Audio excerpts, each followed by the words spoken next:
Welcome to the Celtic Exchange Weekly. This is Tino. This week I'm joined by a full house of Miff, James and Paddy as we once again cover all things Celtic. Miff, on Saturday we started without your hero Greg Taylor, but 60 minutes in he comes back into play and all is good. What do you make of the experimentation against Falkirk at the weekend? Hello Tino, hello Paddy, hello James, hello listeners. I feel like I've said that before.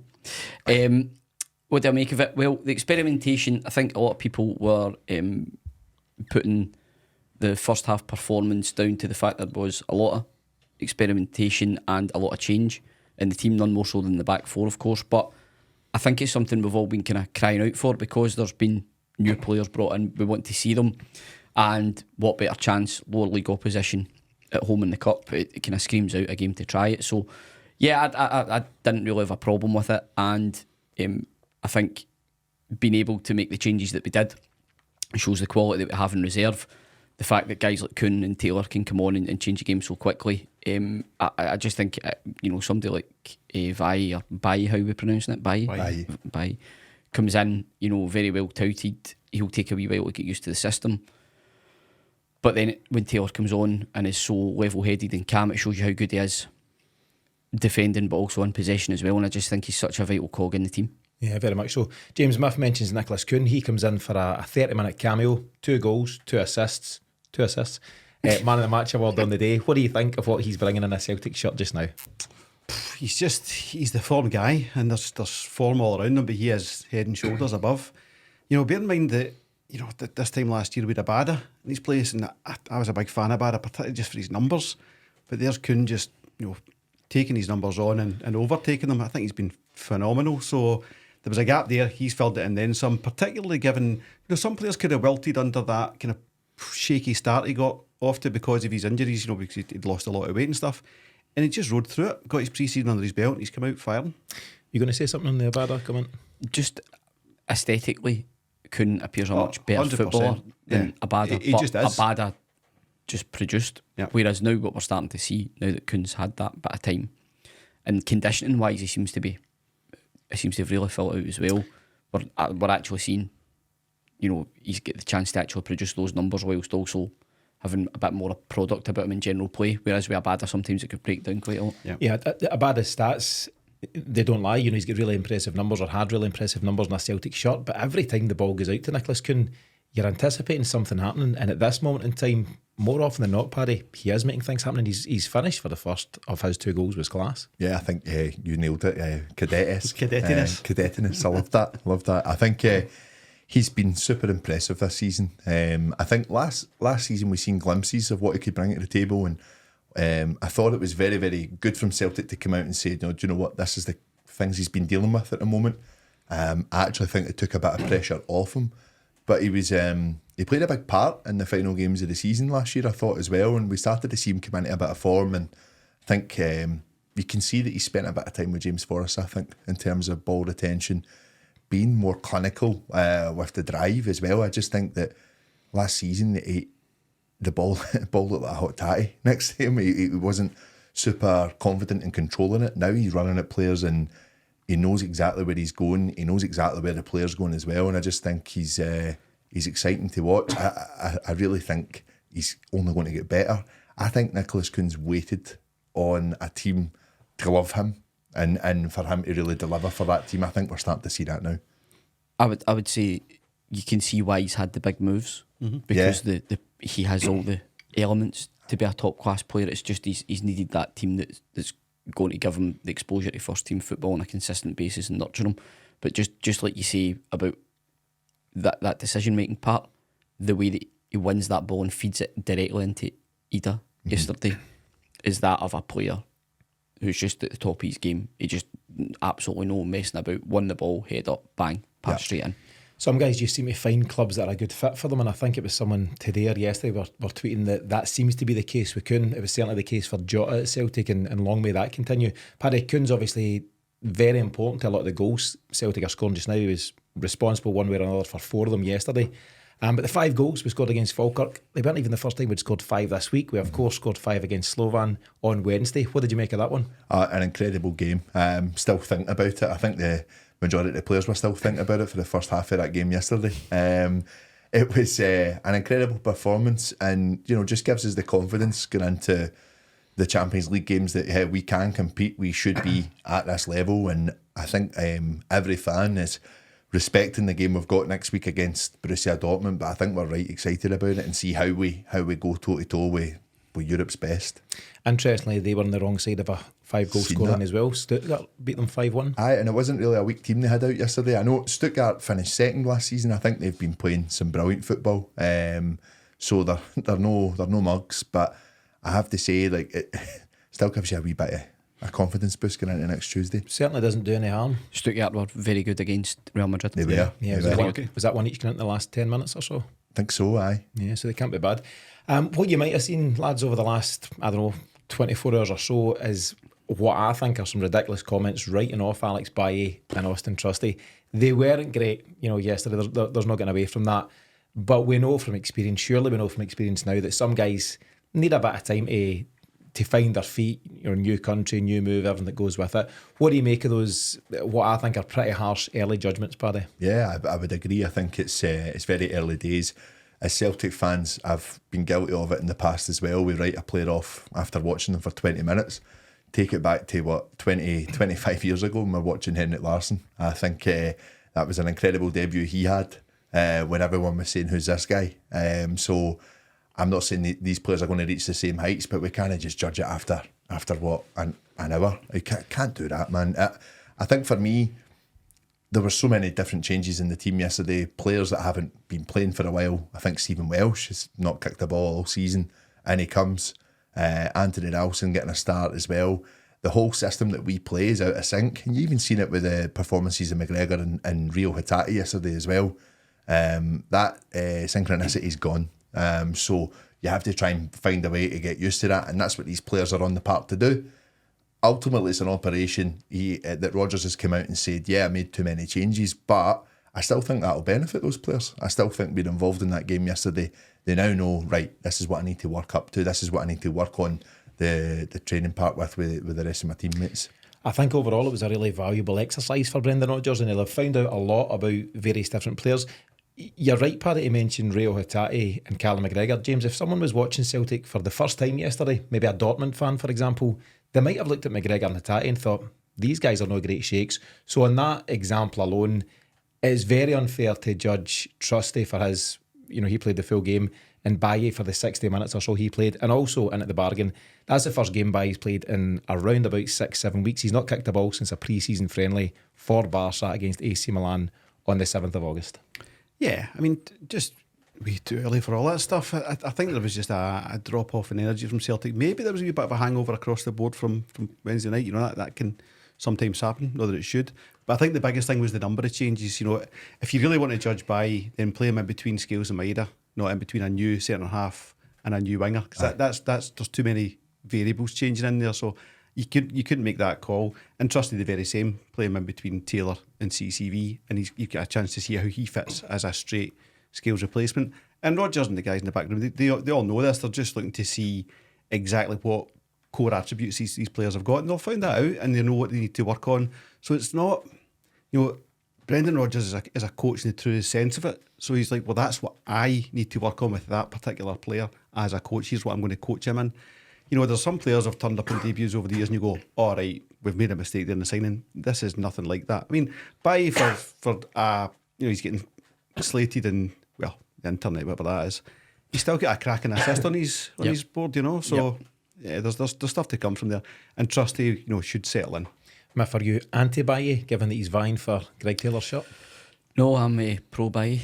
I thought there was enough there. Again, just going by my eye, I thought he moved well, decent technique, but for various different reasons, it was quite a sticky game for him to play in. And I think you also need to credit Falkirk as well. I know the natural thing in a Celtic podcast to focus on the players and the negatives, but Falkirk kind of played an extra or an additional 20 yards up the park to what the team probably normally faces. So there was different challenges, but they rose up to it eventually, and I just think it's all part of the process, embedding them in and getting minutes in the legs. Yeah, I think it was a really important exercise. 5-2 over Falkirk, 5-1 over Slovan, 10 goals in a week, and in our 8 games in total this season, we've now scored 27 times, conceding just 4. meaning we've scored an average of 3.4 goals a game and we're conceding an average of just 0.5 goals a game. It's impressive numbers no matter who you're playing. Yeah, it's excellent, and we've taken last season's momentum into this season. We've built on it. We've made the squad stronger. We've got a few bodies out the door that needed to be moved on. So that's why I think there was a slight nervousness yesterday at half time that surely we weren't going to be masters of our own downfall and let it slip. But to be honest, being at the game, I wasn't overly concerned. I think the biggest concern for me was the fact that Falkirk looked relatively dangerous every time they got up the pitch, but we were stopping them doing that. You know, they were limited to very few chances. But there was that lack of cohesion in our attacking play that we've seen the rest of this season, and I think that came when we made the changes. So we kind of know what our best starting 11 is now. It's fairly settled, and I think that's the reason why you're seeing those types of numbers getting drawn up. I actually think the only debate in Celtic's starting 11 just now is this midfield debate we had last week. Is it Paulo, Bernardo? Is it Rio Hatate? And I think most of us in this room, certainly, but in the wider picture, are pretty happy with either or just now. So really there's 12 players, give or take, playing for those 11 positions, and the rest are maybe on the periphery. But James Smith rightfully says it was a wee bit stop-start against Falkirk, less so against Slovan. It was just really free-flowing from start to finish, more or less. I mean, it's everything you want in your first, out in the Champions League in the new format. I would say there was, as commentators will do, just writing off Slovan Bratislava, they would be second in Scotland if they played in Scotland, full stop. They're better than Rangers, they're better than everybody else. So it's not like they're a bunch of mugs just turning up and we scalped them. I thought they were decent in the first half. They put up a good challenge. Weiss should definitely have scored the other chances as well. So it was more the way that we started to control the game towards the middle of the first half and how we finished the first half, and then coming out and getting that second goal in the second half just buried them, So the credit should go to Celtic rather than just saying it was a poor opposition, because the qualifying route they came through, Rangers don't go through that, So I think just credit Celtic for their performance. Paddy, I've heard the stat that Celtic hadn't won their opening Champions Day fixture ever in all their time in the competition. That was 12 failed attempts. We managed to get that win on match day 1 at the 13th attempt there. But what kind of boost in general does such a result give you ahead of the rest of the campaign? Massive game against Dortmund next week. You're going out and it's a big one to look forward to.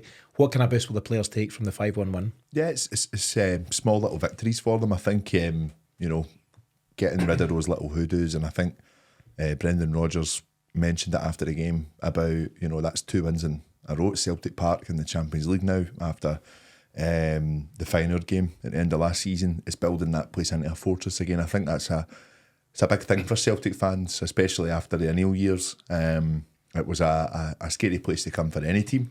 We've seen it under Gordon Strachan. He continued that pretty well for us. It's good to see us kind of focusing like that, and we should be thinking about, that side of Celtic.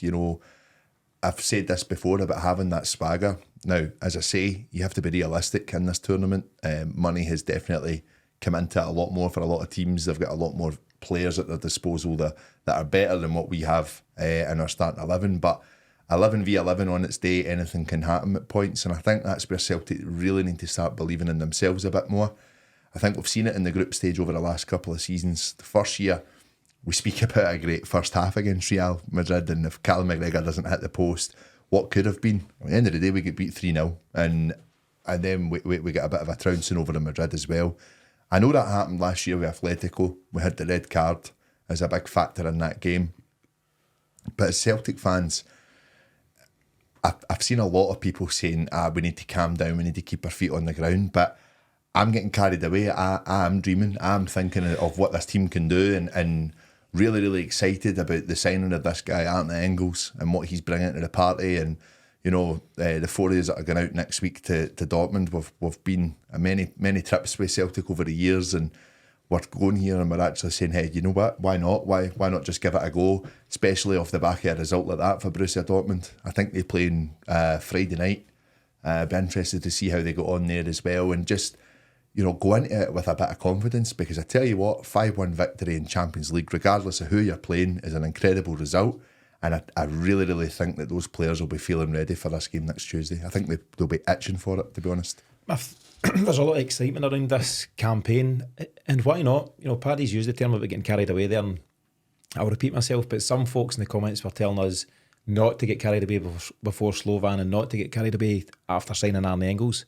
Why not get carried away? Where's the fun in going the other way? Surely this is a time to enjoy what Celtic are doing. Absolutely. Now, if you look at the overall process, a lot of the squad's been together now for 3-4 years, and it's a continuation of the work that Ange was doing when he first came, building for a tilt at whatever success in Europe is for Celtic these days. But as fate's had it, you've then had Rodgers come in, put his slant on things, and added considerable quality into that. If you think of the likes of Kuhn, Engels coming in, it really, why not get excited? They're all international players.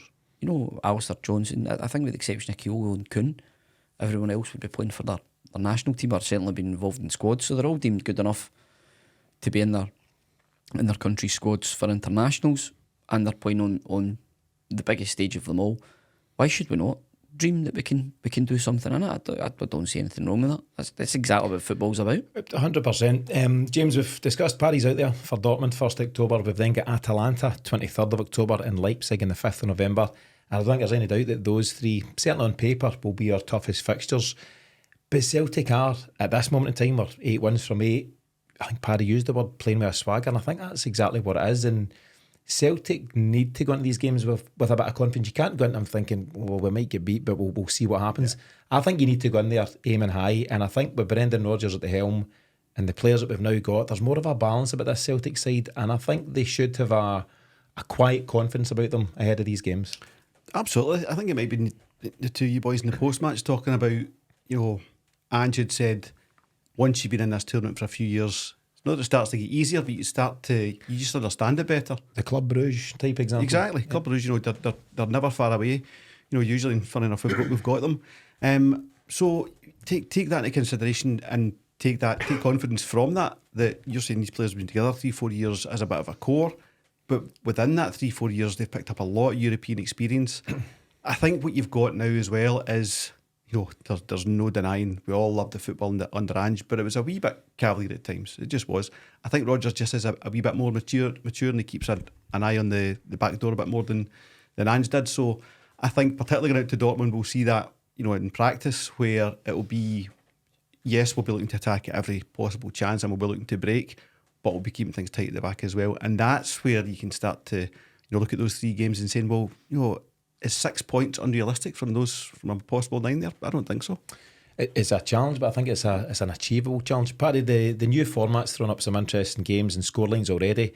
In terms of the opposition we'll face, Villa and Dortmund both won their opening games, but Leipzig, Young Boys, Dinamo Zagreb and Club Bruges all lost, and Atalanta got a draw.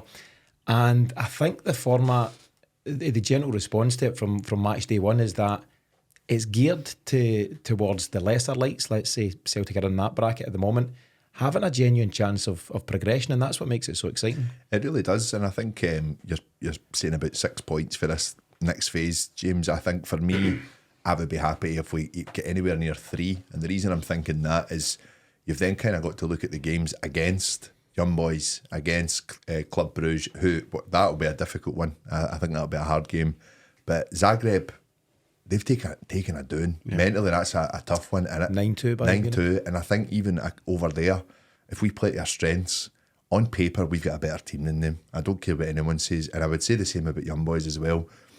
You look to try and get the 9 points from that, you're sitting then with your 12, and if you've gathered 3 from the games that we're about to come into, we're qualified. Yeah. That's it. So it's up to us to really believe in ourselves, have that confidence to really go and push for it. But I tell you something, it is giving that proper mix, because you look at the amount of group stages we've had over the years, and I would probably say that group stage we had last year, Lazio and Feyenoord, is teams that we should be at the same level as, in my opinion, but we weren't, and that's where Celtic have hopefully learned for going forward. But we have been dealt really, really tough cards over the past few seasons in the Champions League, going prior to 2020 as well in Europe. It's made it really difficult for us to compete. We're scraping for 3rd place and hoping for the best in a Europa League run. We've never been built for it. It feels a little bit different just now. I still think there is work to happen in this Celtic squad. I think yesterday shows that to an extent. But if we go and we manage to get a really, really good standing after the 6 games before the January window opens, then Celtic should be looking and thinking, right, bolster this team even more and see how we got in the final 2 games. Yeah, it's shaping up really nicely, and it could be a really exciting campaign. So hopefully it's a cracker over in Dortmund, Paddy, and we kick on in the same vein. We covered both the 5-1 win over Slovan and the 5-2 win over Falkirk in the final whistle shows. They're available right now wherever you get your podcasts. Big thanks to Paddy, who stepped in admirably on hosting duties recently while I was away, so thanks for doing so. Yeah. Let's take a short break. When we come back, we'll crack on with this week's listeners' questions. Welcome back, folks. As always, in this middle section of the show, we cover a couple of questions from you, our listeners. And if you want us to feature your question in next week's episode, then I'll let you know exactly how you can do so at the end of this section. We'll kick off this week with a question from someone James and I know very well, as it's none other than Idah. It's Liam. So let's hear what Liam has to say. Hello, lads. Liam here. My question is about the way Brendan is bringing out the best in the side. Ange did a fantastic job for us, and I wish him well at Spurs. However, Brendan is doing a wonderful job in his second spell at the club. Here's the question. Would you rather have Ange as our manager, or is it a case of, in Brendan we trust? That's for you, so I'm spelling her out here, lads. I'm going to be honest. That seems like a bit of a plan.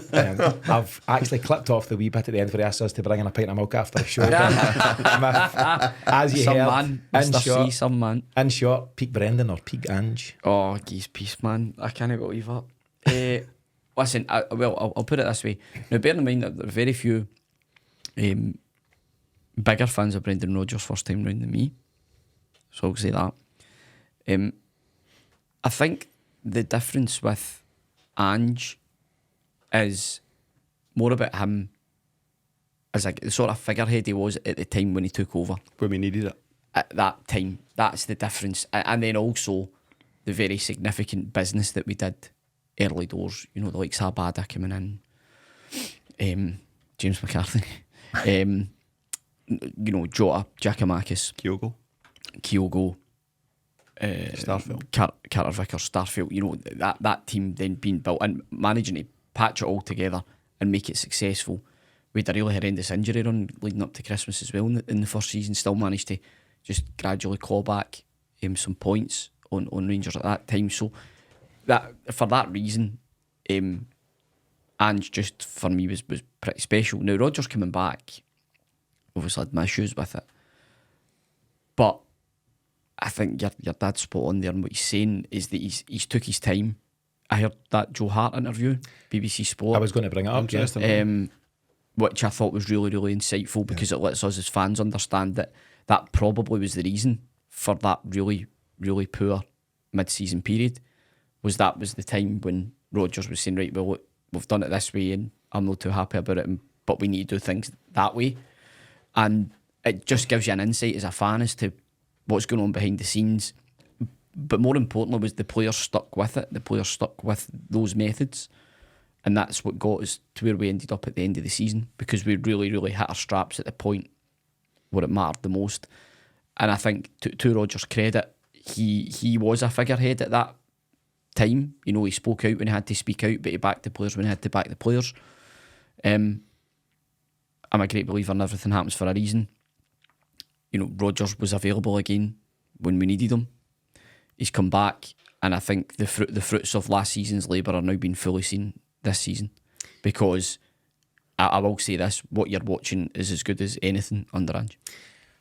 I agree. And just to clarify for anyone who's not seen the Joe Hart comments, he was basically saying that when Brendan came in at first, Joe Hart's own quotes were he was a bit unsure and some of the players were a bit unsure, and Brendan Rodgers, I think, made the call not to make too many changes, not to tweak too much. But then Joe Hart confirmed that after the turn of the year, he kind of went full Brendan, to use that expression, and we've seen all the benefits of that. Celtic were really strong towards the end of the campaign. They've started this time around really strong. Before I come back to the rest of the lads, Miff, obviously we know your general feelings on Brendan Rodgers. You're not mad about the man. No. Do you, in these kind of circumstances, as a Celtic fan, simply, to use the term, have to separate the artist and the person? Yes, absolutely. But listen, it's Celtic at the end of the day. You know, there's as the same with players, though, maybe a manager you don't necessarily like for whatever reason, but you can appreciate they're doing a good job. I mean, the thing back to Gordon Strachan, he would probably be the classic example of that. If you look solely at the statistics of Gordon Strachan's tenure, you would go, like, Celtic legend as a manager, but he gets a fair amount of disdain. Now, some of that's for older fans because it went on before he arrived as being a Celtic manager. There was always that. For some of the older generation, that is just slightly as I was beginning to get into football. But for me, I'm not that bitter that I wouldn't go to games or anything like that. I do know a couple of guys that gave up season tickets when he come back. I've heard of a couple of guys that won't go and still won't go back when he's a manager. I'm not quite that bad because, again, I think that's mainly because of the boys. If it wasn't for the boys, I probably wouldn't be there. Would you? But I wouldn't have originally, but I would have regretted it by now because of the football scene. Tell me about it, mate. So it's it's preaching to converted. But overall, I'm not that glib that I can't say what a great job he's doing because he is. James, your own personal protest against, not against Brendan Rodgers, but against Celtic obviously continues. Regular listeners will know that James rescinded his season ticket.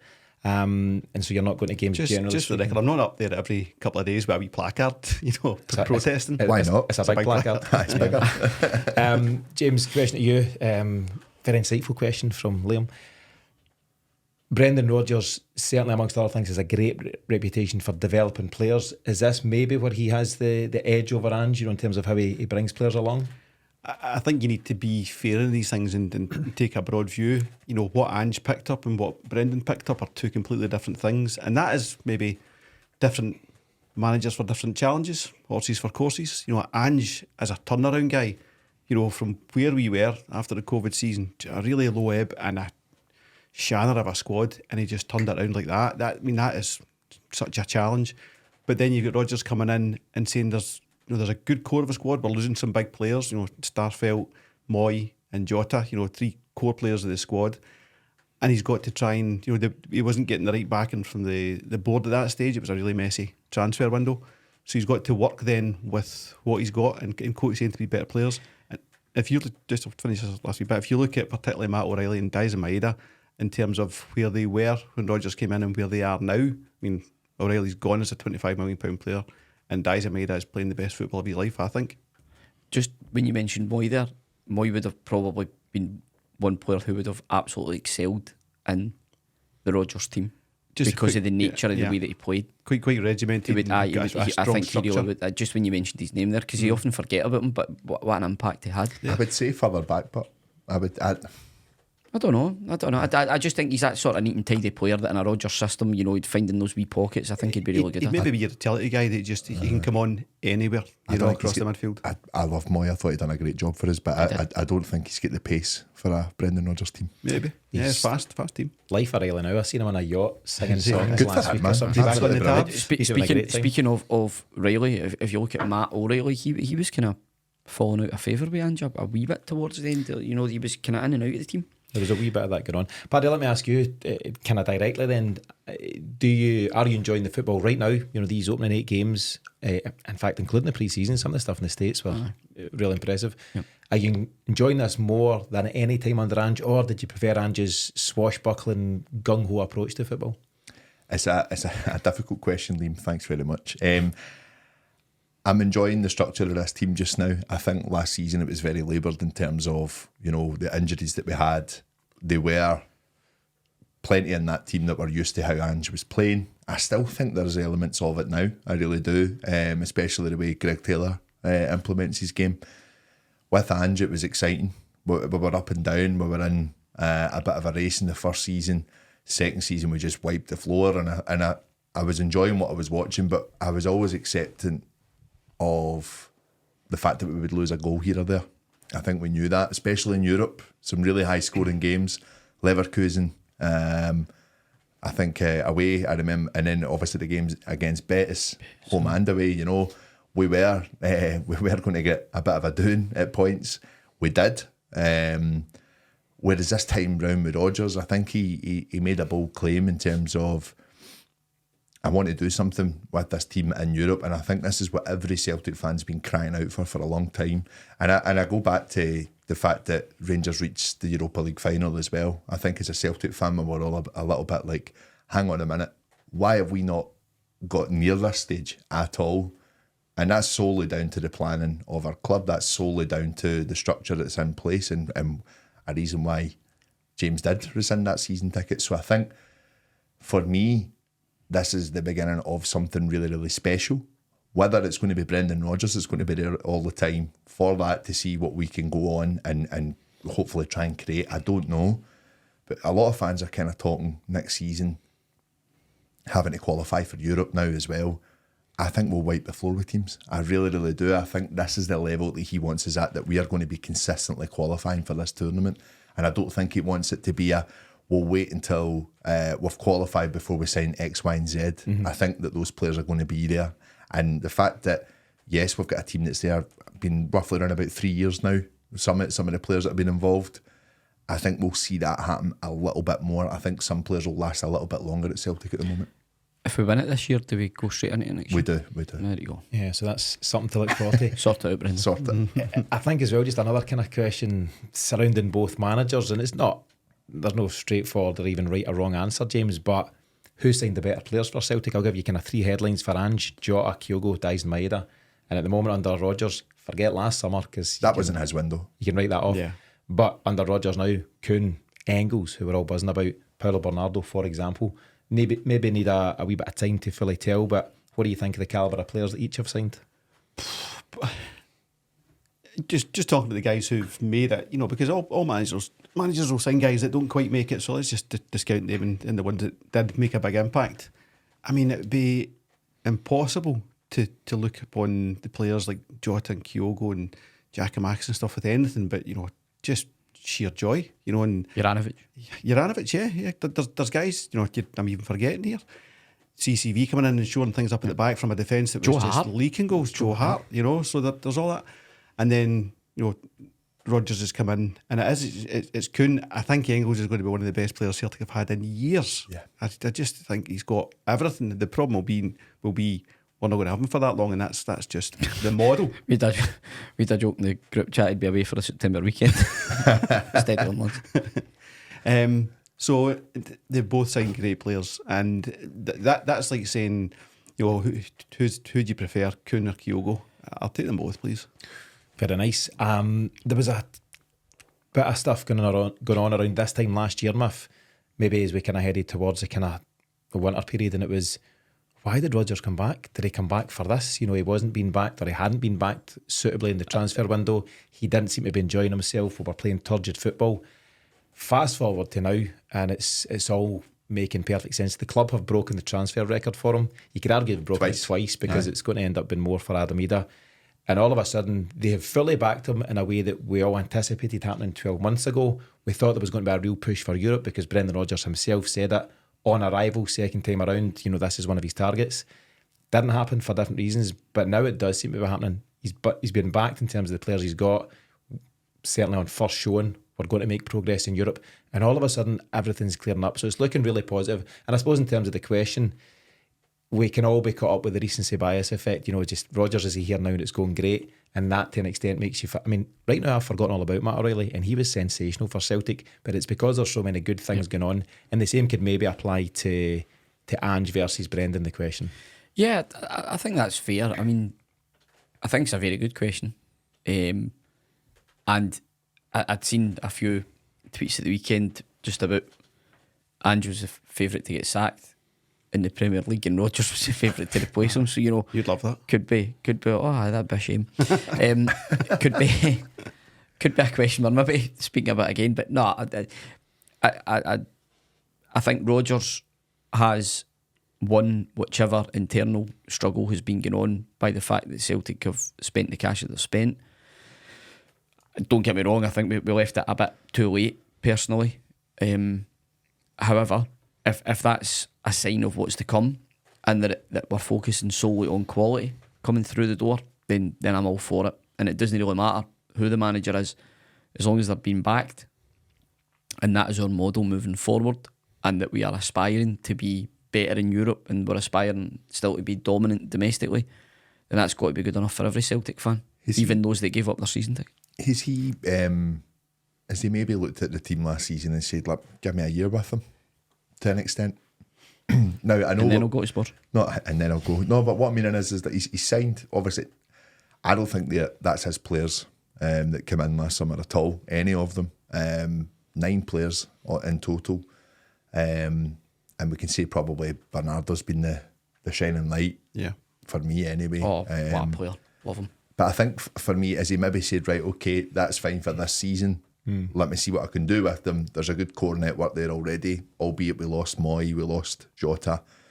I think there's an element of, he does like to get an idea of what he's working with. I mean, remember his first season at Celtic, we still had a lot of the players under Dyla, and he brought them up to a new level. Yeah. And I just don't think he got a lot of buy-in last season in the first few months. And I think that Joe Hart interview speaks a lot of volumes of, right, we need a manager now to really step up and show us what we need to do, and that's where he's so strong at is man management. But there was such a hangover, I think, not just in the dressing room, across Celtic Park, right through, because of Ange was such a big personality, and Rodgers not only had to gently lift them out of their funk, he had to find his way into what was left behind from Ange. I'd agree with that. I think everything he'd done in the summer, listen, I'm not going to wax lyrical about him all the time. He's made mistakes, absolutely. But I think everything about how he handled the media in the summer, in terms of that team getting a proper pre-season,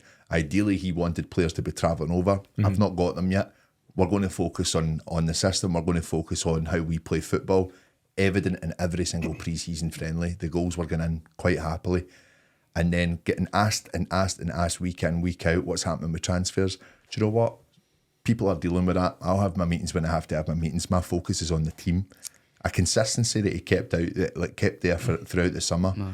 And you can see it. You can see the difference. Every single player knows how to play in that system. And it's evident when we bring players that haven't been playing week in, week out into that team, they're a little bit unsure. Yeah. It's impressive. Do you know how I was delighted for yesterday to go off on a slight myth tangent here? Wee Yang. Oh, I see. Yeah. Magic. Honestly, just came on giving it just hell for leather. Went for it, man. I was like, go on yourself, son. Yeah. I think he has to. Anytime a guy like him, who's definitely on the periphery just now, the same can apply to an Odin Thiago Holm or whoever else, Mike Nawrocki, whatever. You can't go on and play within yourself now. Your time is short at Celtic if you don't, come and impress. Ask Tomoki Iwata, who didn't do a lot wrong, but maybe didn't impose himself. He's flying for Birmingham. For Birmingham, not for Celtic. No, I know. So, and it's League One as well. So Yang has to come in and do what he done yesterday. And I think all of a sudden myself and James done the post-match and agreed he's bumped himself up ahead of Palma in the pecking order. Let's stay on track. Can I have another tangent? Aye, well, go on then. Just on Palma, because you mentioned him. Yeah. Relevant. I feel a wee bit sorry for him. I really want him to do well. I really want him to do well. Get off social media. I don't feel the least bit sorry for him. But if you want pity, you're in the wrong club. Be better. He's not have some humanity. He's not right. Agreed. So I've not written him off yet. Yesterday it just shows you how you need Mikey that wee bit of Johnston. luck. How you need that wee bit of luck.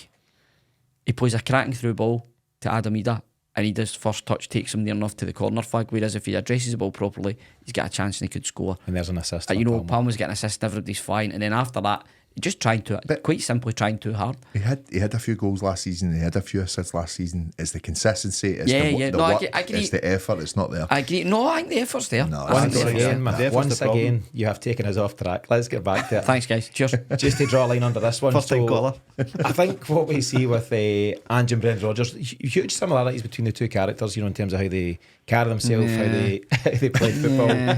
I think they both live by that mantra, to Paddy's point, of controlling the controllables. Yes, you want these new players, but if you're not getting them, what are you going to do about it? You need to crack on with the squad you've got and prepare them as best you can. And I think that's what Rodgers done during the summer. Then eventually at the 11:30 gets the players, and that's all good. Last question, and I'll put it to you. It's a very specific question. Is there still a fear that Brendan Rodgers may move on before the end of his 3-year deal? Are you concerned about that? West Ham job might be coming up, for example. Spurs job might be coming up. Are you genuinely concerned, or do you think? I think he looks as comfortable now as he has done in a time at Celtic. Absolutely. You think he goes? Oh, if it walks like a duck, twice like a duck. Oh, if they come knocking. Why is that even a question? Of course he will. I don't think he will. I think he will. He'll just be sitting here like, he'll think, oh, this is fantastic. 5 the Champions League, add another 0 onto the salary. Sheet of Fantastic. paper just falling down slowly at John Just Kennedy's feet. sitting like, right, if they come in November, if I book that EasyJet flight, then I'll get it for £82 a night. Your cynicism goes before you. Listen, He's here for the 3. he said he was here for the 3. I don't Remains think to he'll be be here seen for if the he will. If he has a fantastic season this season, domestic dominance and advancement in Europe, whatever that may be, his stock will probably never be higher.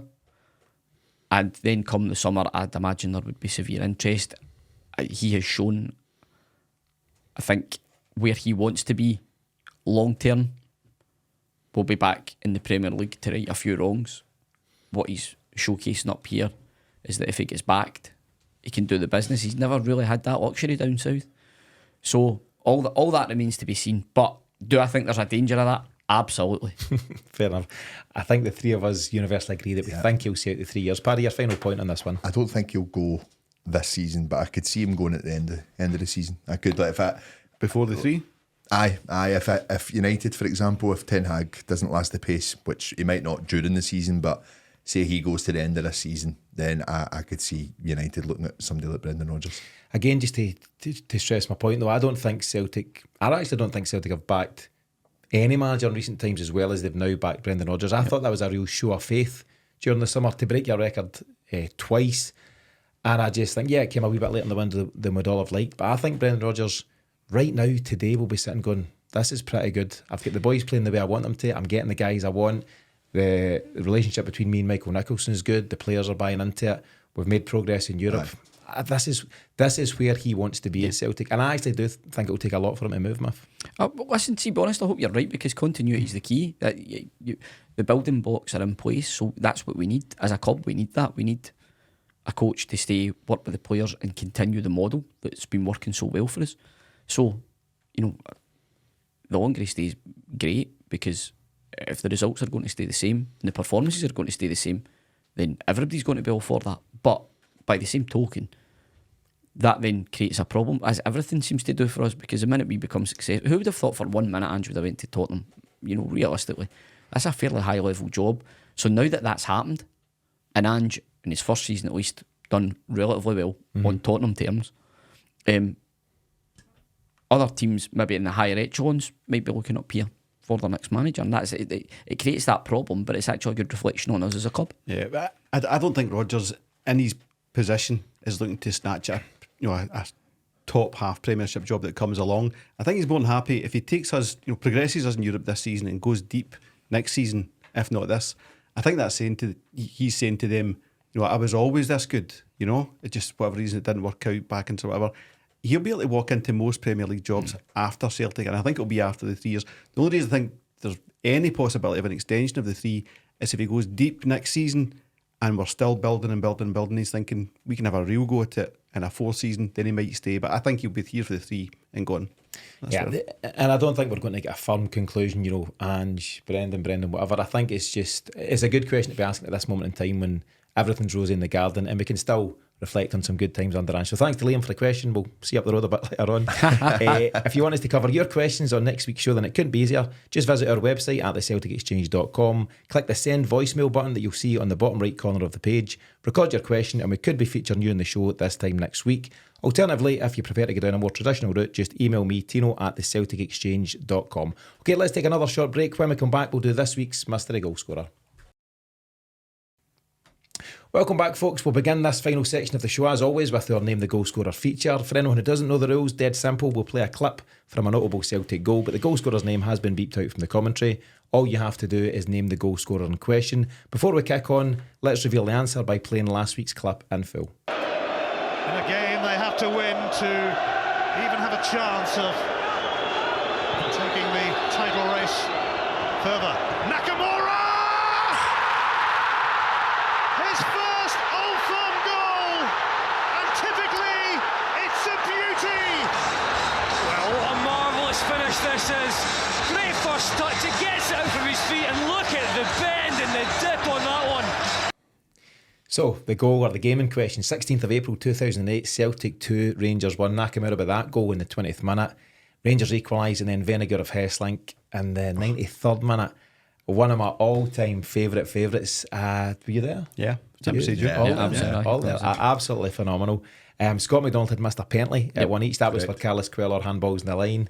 And the famous got to go. To go. The Venegar kind of stooped, wasn't it? A kind of diving header in the 93rd minute. Phenomenal stuff. Celtic, as we might recall, had to win their last 7 games to win with a chance of the title that year. 2 of those games included Rangers, so we won 2-1 on that day. 11 days later, we beat them 3-2, thanks to goals from Scott McDonald and Barry Robson. And then Jan Venegar of Hesselink scores the only goal of the night in the final game of the season at Tannadice as Celtic beat Dundee United to lift the title for Tommy Burns, who passed away sadly around that time. It was 15th of May 2008. But what's your recollections, Miff, from that one? It was quite a party after that, and also after the Tannadice game. That I think that was the most favouritely celebrated league title win ever. That one, several very late nights.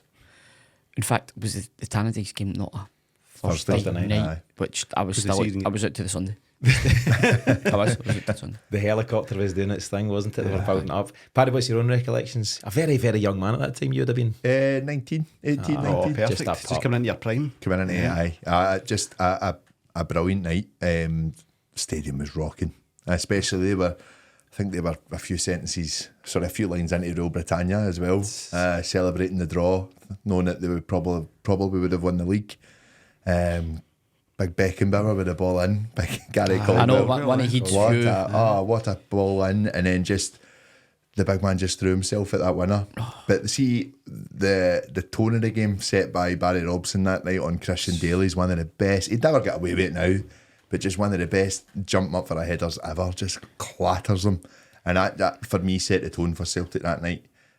Great finish for Novo, if I remember right. Lawrence was getting nowhere near it. No, but it was. Between that and him playing Alan McCoy's clubs, jeez, it's even sweeter when you go and beat them, when you can say, you done well there. All right, but unlucky. But the fact that they thought that was it, season done. And I remember the game where we all thought we had to go under run afterwards. Was it 1 each against Motherwell? Yeah. Simon Lappin, or was it 1-0? They beat us, and we thought that was it. Everything was out the window. We lost 2 games back to back, and then I think we beat Motherwell. I need to check back, but yeah, it was very, very tight. There was no room for error. No, just a special run in, and for a special guy as well. Absolutely brilliant. I think I might have told this story on the show before, but I'm going to repeat it. So I watched that game from the Jockstein stand upper, so behind the goals that Venegar scored in, and there was no better place to play to watch it from. There's a fella from Uddingston, I don't know if Johnny listens, but Johnny Wilson at the time, and he was a few rows in front of me. We kind of said all right during the game and whatever. And as it looked like it wasn't going to work, 91st minute, Johnny and a number of other folks start to leave. So off he goes, and he's away out, and I thought, that's that. And then 2 minutes later, Venegar scores a goal, and Wilson comes screaming. And it was just absolute bedlam. And that's my vision. You see Venegar, and he went big on his celebration, but between Johnny and various other guys, the place just lost it. There was broken seats and all sorts, and it was such a big moment in isolation. But you then need to go and win your remaining 5 or 6 games or whatever it was. And real credit to Gordon Strachan and Steve McManus and the players that managed to do so at the time. And as Miff's clarified, what a special night at Tannadice when Venegar got the winner and that 1-0 victory.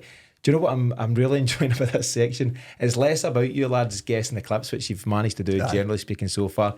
It's just giving us any old excuse to relive some classic Celtic moments. And on that note, let's do another one. So let's take a listen to this week's goal scorer. Run the clip. And I think the substitution from David Gray just gives us an insight of how he sees the game. He's not quite content just to sit for 1-1 and hope at the loose. And again! How good is that? A phenomenal finish from an unbelievable player. A star is born at Celtic. Miff, you called it early. You didn't. Do you know why the boys watch that repeatedly on YouTube? Yeah. So we're not going to get into too much. That's obviously some chat for next week's show, but without even having to wait for the cue, Miff got it. So what we'll do, as always, we'll reveal the answer in next week's show. We'll also share the clip on social media for anyone who wants to have a go there. To see out the show, Celtic announced our latest financial results just about this time last week, and announced that there's an incredible £77 million in the bank at this moment in time. These figures are for the financial year ending 30th of June 2024 and don't include the summer transfer window, which saw us sell Matt O'Reilly for a fee of 30 million. And I think with a net profit around about 7-8 million from the transfer dealings. We've obviously still got Champions League income to come from that as well. But James, what was your initial response to those figures as revealed by Peter Lawwell? It's definitely a good thing that the club is so well looked after. It's got to be married to spending that money. And of course, this is financial year to end of June. Transfer window runs after that, but they've shown not only the willingness but the action to go and spend that money. So Celtic can publish books however they like, as long as they're positive and they're spending the positivity. So it's all good. They've done a lot of good work at Barrowfield, and that was cash purchase, which you can make arguments from a business perspective should you finance that, but it's not a revenue generating thing, so probably a good thing.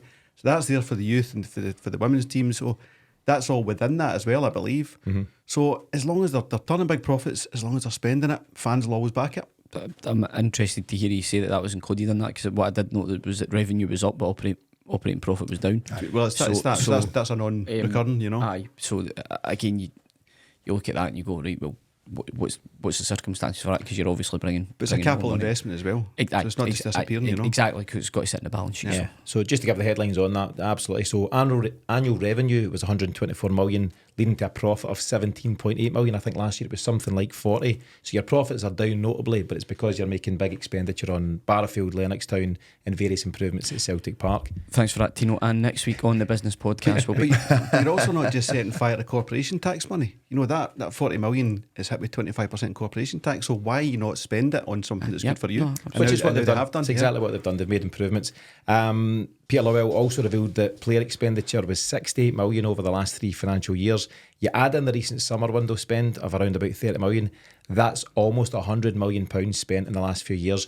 You can say what you want about Celtic, how they do their business, what they do, when they do. You can't deny that they've spent money. Look at him shaking his head. But well, and it's taking nothing away from them here as well. We're still in the black at the end of that transfer window too. So again, it's still Celtic that we need money to come in order for us to go and spend. There's still that element there. It's part of the model. The player trading is a huge part. Player trading and success in Europe, and at the moment that seems to be going fairly well. I know you've not made your topic question on this yet, but do we continue to operate like that? Because if we want to have a stab and do something in Europe, we're going to need to keep players. But I think you have to, because you can't just be sitting with 70 odd million in the bank in perpetuity. You know, it's got to disappear, or at least get That's attacked. actually bad at some business point. practice for a Of football course team. it is. Otherwise you ask for a dividend for the shareholders. Last couple of points. The current squad, according to Peter Lawwell, and I think we can see it on paper, it's the most expensively assembled squad in the club's history. And as we've all covered in a bit of detail, we broke our transfer record kind of twice with the 11 million acquisition of Arne Engels and what might go on to be £9.5 million for Adam Idah. But to James's point, I think it was stockpiling cash isn't really something that a football club should be doing, and spending on players and infrastructure is the way to go. So on that note, Paddy, are you happy with how it is going? I still think there's an element where we do need to get a wee bit more realistic, and I think I've been saying that for probably the best part of 14 years. I think when Lennon was told you're getting no more money to improve the team back in 2012, after a really successful season in the Champions League, getting to the last 16, and then obviously the demise of Rangers and what happened with them being liquidated, we then see us tighten it even more. And I think that was the bit for me where I was saying, well, we could still make X amount of money qualifying for the Champions League, so why not try and maximise that profit? League lost its sponsor, if we remember right, as well, so we've lost out money there. I think the for winning the league it was 2.5 million for about 6 or 7 seasons as prize money. You get 30 million for getting relegated in the Premier League, and I think that's went up as well. So I think the differences in Celtic and what they've kind of sat on and what they've kind of just hoped this will all blow over. We'll see what happens at the end, and we'll see where the bank balance sits at that. We'll keep everything tight. Has probably held us back a little bit, and that's why over the last few seasons in Europe we've been chasing ourselves. It's time to get a bit more real, and I think that they have this season. 100%, and I think there's no better reason than the fact that I think Celtic got €2.1 million for that win on Wednesday alone. Aye. You think of what you're getting. It's 4 million for the league now, by the way. 4 million for the league. 4 million for the league. So a couple of wins in the Champions League and you're just about there, plus everything else that comes from the Champions League incomes. Miff, do you think, now that we've moved into this Arne Engels, Adam Idah type spending at Celtic, do you think that's something that they will look to repeat, not necessarily every single year or every single window, but fairly frequently now, we should be shopping at that kind of level? Yeah, I'd imagine so, just purely because the fans will demand it. So the ramifications of not doing it will be that there's the potential that season ticket sales, merchandise sales would slow down. But more importantly around that is, I think what the proof of concept around Engels will be very early stages, but it would appear that the money we've invested in him will, be doubled, possibly trebled.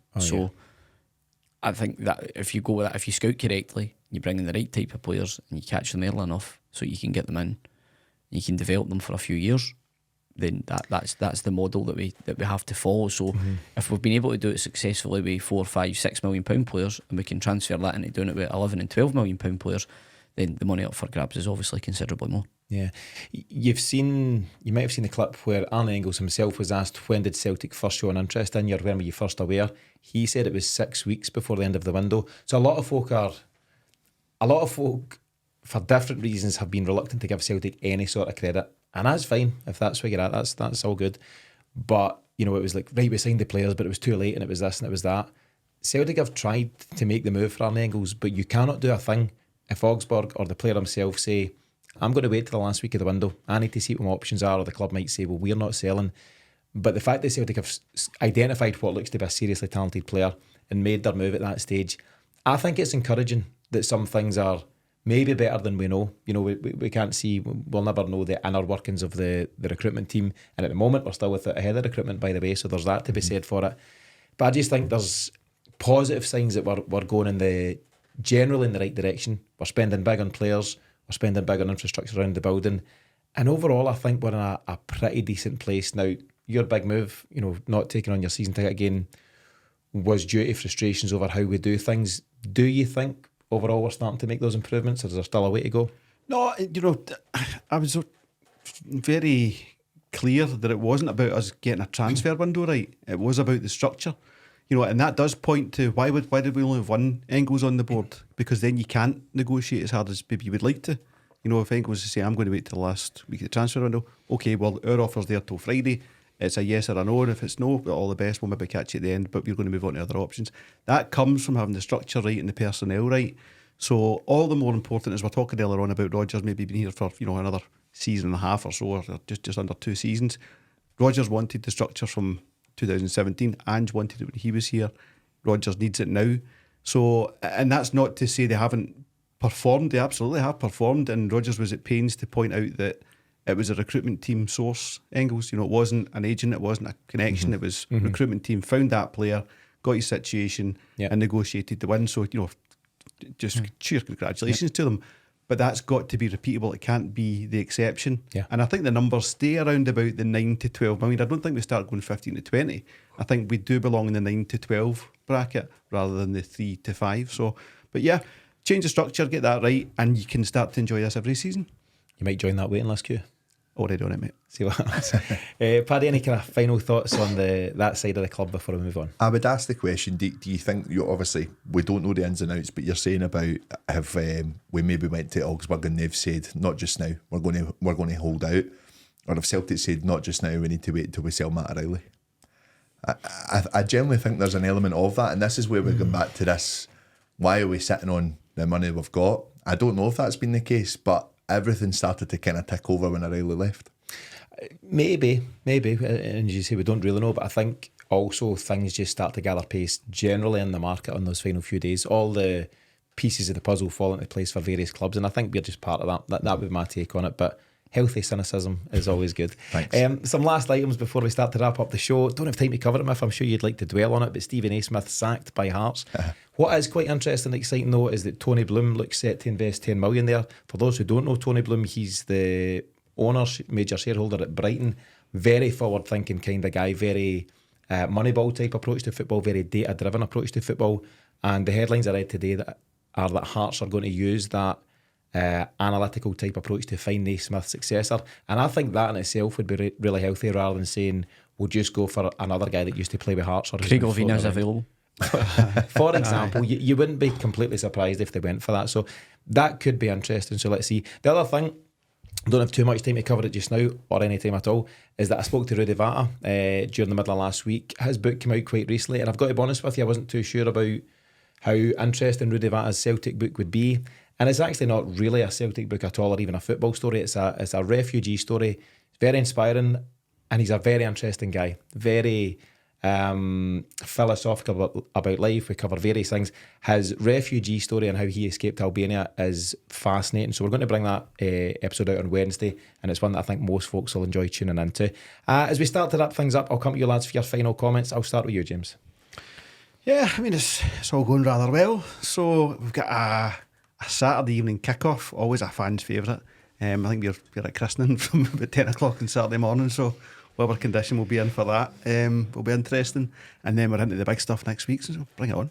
Paddy, busy weekend for you. St Johnstone Saturday, Dortmund a few days later. You looking forward to it? Work in between. What a grafter. I'm not looking forward to the Monday morning. I finish work at 11 on Sunday night, and then my flight's at 6 o'clock in the morning on Monday. So yeah, looking forward to it. Can't wait to get back over on another trip. Looking forward to the St Johnstone game, just to see how we shape up. And just excited about this team at the moment. I think we all are. And yeah, just looking forward to the next few weeks. And I'm going to see if we can squeeze in a Dortmund pre-match somewhere amongst those. Probably best in the morning. Yeah. You mean like 5 in the morning? Probably. When I'm just getting home. Let's see what we can pull together. My final word goes to you. Well, in terms of St Johnstone game, this weekend I've got a pre-planned night out with Mrs. Smith, so I hadn't put my name down for a ticket, but everybody that did got one on the bus. So, you know. And then the second bit of news in that is I think the bus is leaving at some mental time, like now 10 o'clock at 12. 11, it's 12 the bus is leaving it. So for a 5:45 kick-off. Oh man, it's going to be a day. It's going to be a day. I suppose the only time we'll be thankful is when I'm knowing that bus when it's in the way back down the road. But listen, it's gone well, but then there's plenty to look forward to as well. You know, guys will be buzzing for their European away trips, and that's the reward that the fans get for being at this stage. So no, bring it on. Yeah, all good stuff. And Paddy, safe travels out there to Dortmund. Enjoy, big man. Thanks, lads. So that wraps things up on the latest Celtic Exchange Weekly. Thanks to Miff, James and Paddy, and thanks to you for tuning in. We'll be back this week with pre and post match shows for Saturday night's 5:45 kick-off against St Johnstone. We'll also have that fascinating episode with you on Wednesday where we speak with ex-Celt Rudy Vata on his incredible refugee story. And remember to check out the CelticExchange.supercast.com to help us bring you even more Celtic this season. But in the meantime, as always, thanks for tuning in. We'll see you again soon.